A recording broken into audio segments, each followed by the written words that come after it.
All right, the next one will show you these stargates.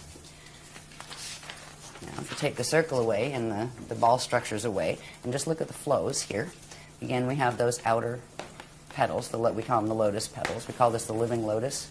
Okay. All right, and these are the natural core flows of an eternal life creation, which means energy flows out, but it also turns around and comes back. It just doesn't flow out and expand until it destroys itself and burns itself out. That's what science is watching happening to this universe, because it's not functioning normally in our local galaxy. Anyway, stargates. These structures, these flows, now this applies to a cosmos, it applies to a galaxy, it applies to a planet. The planet has a structure like this, and it applies to our bodies as individuals. It applies to atoms, actually. They have their little own structure of this. Each one of these core structures, core flows, represents a stargate that has particular structure. When you look at it on a planetary level, they are literally points on the planet that interface with these energy flow systems that connect into core. And under certain conditions, they activate, and they literally allow space, time, and matter to turn into radiation and pop up somewhere else. They are passageways. So you're talking about 12 major stargates? There are 12. They go in sets of 12. On this planet, there are a whole lot more, because the main 12, which are called the Halls of Amente stargates, they actually fell in 2003. They fell under the control of the service to self groups, let's put it that we call them the FAs, the fallen angelics, right? That's what we refer to them as. And there are about 5 different, what they're called interface gate systems, that were put here by the Guardians a long time ago, because this isn't the first time that there's been gate wars on this planet. In fact, 2 seedings of the human race were wiped out by the same type of, they call them Templar wars, because they're fighting over the Templar.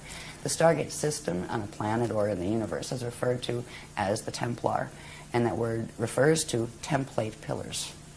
That's what the Templar word means. That's, I mean, the whole Knights Templar and all of that stuff. I mean, these things were from the old records from Atlantis. They had pieces of them. So anyway, when we're talking about Stargates or Ascension, in Ascension, the process of doing that turn around and be able to go back into the eternal life cycles has to do with getting your body able to where you can pass through the natural structures of stargates. Now, that's great if you get your body in shape, but if you're on a planet that's Templar is messed up, you're going to have a problem. You'll get stuck on the planet, and your body will reflect whatever distortion is in the planet. That's why people right now die on this planet and don't ascend instead. Death is not a natural condition. It occurs on planets that have a distortion in their stargate structure where the natural flows are not occurring, which creates distortions in the biological forms on that planet. So we have been locked into this planet. This has been a prison planet for at least 13,000 years. And actually, we went further back than that, but there were little bits of times where the gates were working properly. This is the first time. Why everything's coming to a head right now is because it was known in 22,326 BC, which was the last Stargate opening cycle, and that one failed, that this would be the next one. They knew this time period would be the next one because there's a specific time frame in which the gates open, and they stay open for a period of time and then they close again. That's why it's all coming to a head again. Okay, so but when you're saying the gates are going to open, you're talking about the 12 that have been taken over, so to speak. Those, I'm assuming, are not going to open. Oh, yeah, they're opening them. They're going to be open. And we're opening the others. The Guardians are opening the others. Okay, even though they were taken over, they're able to go in and open them. Oh, yeah, they open them into the black hole wormhole systems. Oh, into an, okay. Yeah. Well, you can still use them, except it takes you into fall systems. Right. Yeah. So, and that is what there is has to happening be alternate stargates that are going to be used. Mm-hmm. And that is what we have been helping the Guardians actually bring. You have to. They need to be activated. They're very old, dormant systems, but they're rescue systems.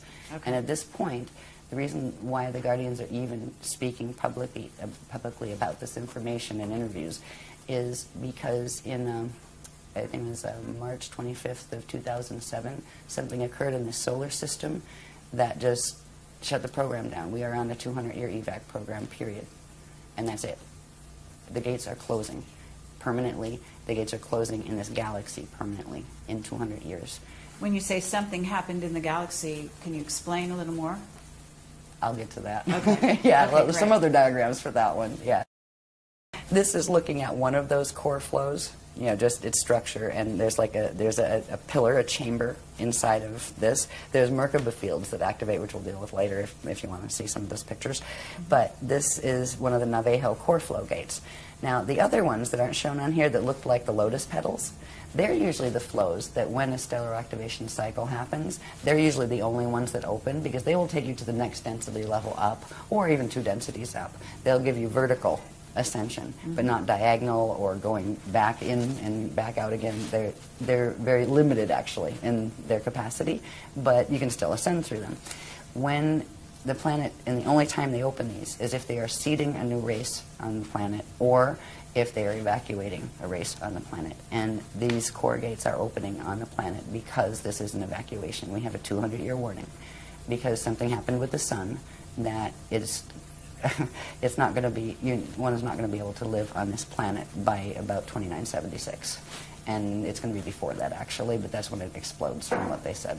We're in a timeline, and we're stuck in a timeline. Voyagers mentioned it, that if we didn't make certain changes with the stellar activation cycle and reach a certain level, we were going to get dragged into a probability alignment in which the planet literally exploded because of the mechanics that were occurring with the Zetas and different intruder races. And that is a probability line we got stuck in.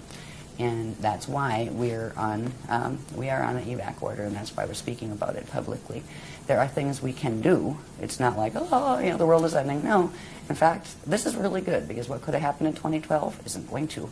But there are certain ones that really want these things to happen, and I will talk about those a little bit in a little while. But this is the core gate structure. And it's it's very detailed. I just really put these up not to read every little thing to you, to let you know and to let the public know that they are there, and the sophistication of this material. This is why, talk about me, I'm not important. What's important is look at this material. It blows my mind. Yeah. I look, and the breadth of it. I mean, it covers everything from stargates to biology to cosmic structure to pre-particle physics. I mean, it's an amazing body of material.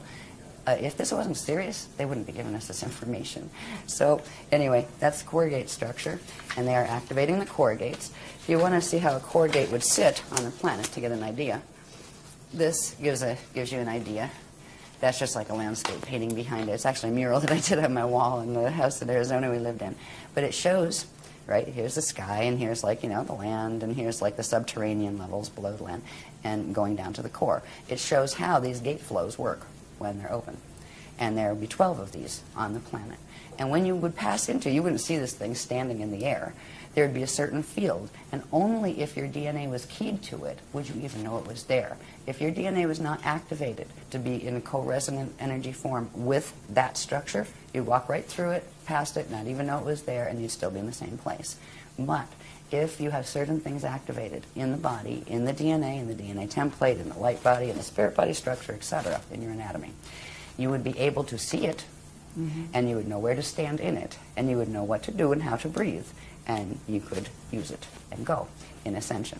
Okay, so the 12 stargates that we're talking about, which have been interfered with, let's say, they're located at certain places on the planet, physical places. Yeah, okay. The outer ones are the ones that fell. The core ones won't fall. Ones won't fall. No, okay, so fall and those are the ones that are, you say, ancient, that are being reactivated, as you call it. Okay, and those are also located at certain places, and in different places. Different places. Yep. The outer ones surface at in one set of 12 places. So there will be a lot of misdirects, I'm thinking, and there are a lot of misdirects going on the planet right now, to where certain people are directing people to focus on certain areas of the planet which contain these stargates, thinking that they are, ascension stargates, when in fact they are taking them to another place. Yes. That's not so good. Exactly. Okay. Yeah, what they are being guided to fall stargates. So they're not called stargates, they're called wormholes. And wormholes lead to black hole systems that are finite life systems. And right now they are feeding on our living system and killing it, basically. And that is why the intervention is happening. That is why the Navajo core gates are being opened, because we didn't stand a chance in this one. There was planned by, let's just say, the negative ETs and visitors, that there were 5 other occasions that extinctions were launched on this planet. They were before the humans were on it.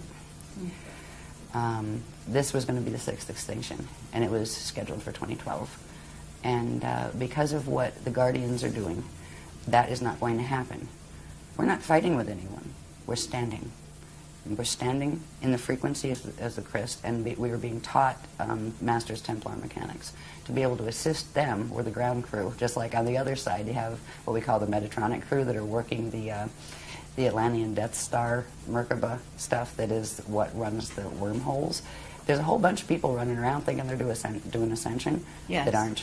And that is what is heartbreaking. Yes. When I started to go public with the Guardian teachings, like, oh, great, you know, it's going to be great, and the New Age movement, and everybody, yeah, we're going to love each other. Oh, my God. I ended up like the black sheep in the New Age movement. Why?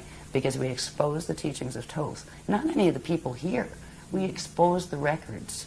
Thoth broke the Emerald Covenant way back in the Atlantean period. He stole one of the CDD plates, took the knowledge from it, and created the Emerald Tablets of Thoth, which had a bunch of mechanics that were the Death Star mechanics. He helped in the takeover, and he still is. Because that being is still in existence. He pops back and forth. You know, he can travel through time in his little Death Star Merkaba. But it wasn't just Thoth. There's a whole bunch of them. So when it was pretty heartbreaking as this information, because I was thinking, oh, great, we're all going to love each other, and it's ascension time. Yeah, right. It didn't work that way because nobody wanted to hear it, and it's too bad. At least there were some people that wanted to hear it because they came to workshops. Mm-hmm. And the thing is, we asked the people that were teaching the other stuff nicely. So why don't we just have a public discussion about it? You know, seriously, we'll each put up half of a room cost and invite free to the public, and just let's discuss the topics, the issues. They wouldn't, but what they started to do was blackball me behind my back at their workshops, tell people to be afraid of me, tell them, oh, you'll die if you use your Merkaba that way. We have more Merkaba mechanics than they could dream about. I mean, they couldn't touch the stuff with a 10-foot pole. That's why they wouldn't even take on the challenge of, come, let's talk about it. Mm-hmm. Let's talk about the history. That's, that you can say, well, it's this or that. But these mechanics are indisputable because they don't have the things that link them together. The Guardians showed us all of these different things, sacred geometry, how it fit, not just, oh, here it's a this. What is a that? What does it mean? How does it connect to the cosmos? They showed cosmic structure in order to show how it's supposed to work, and then they showed where the distortions they're teaching fit and what they do to pervert it. So it's been very intense since we came out with the work, and it hasn't changed. But there's a group of us that just resonate with this and go, wow. Yeah, just wow. Okay, no problem. Like well, that's one of the reasons I'm here. And, I'm aware of the distortions out there. I'm aware of the attacks and so on and so forth. And, again, I have to say that people need to really go into their hearts. They need to use their heart and their intelligence to discern what resonates. And we're presenting this as what resonates, I'm going to say personally with me, but also with what I think people need to be aware of, and then they make their own decision. We've got plenty of the other side of information out there, and I think it's time that we hear from this side. And so, I really want to thank you for making this opportunity possible.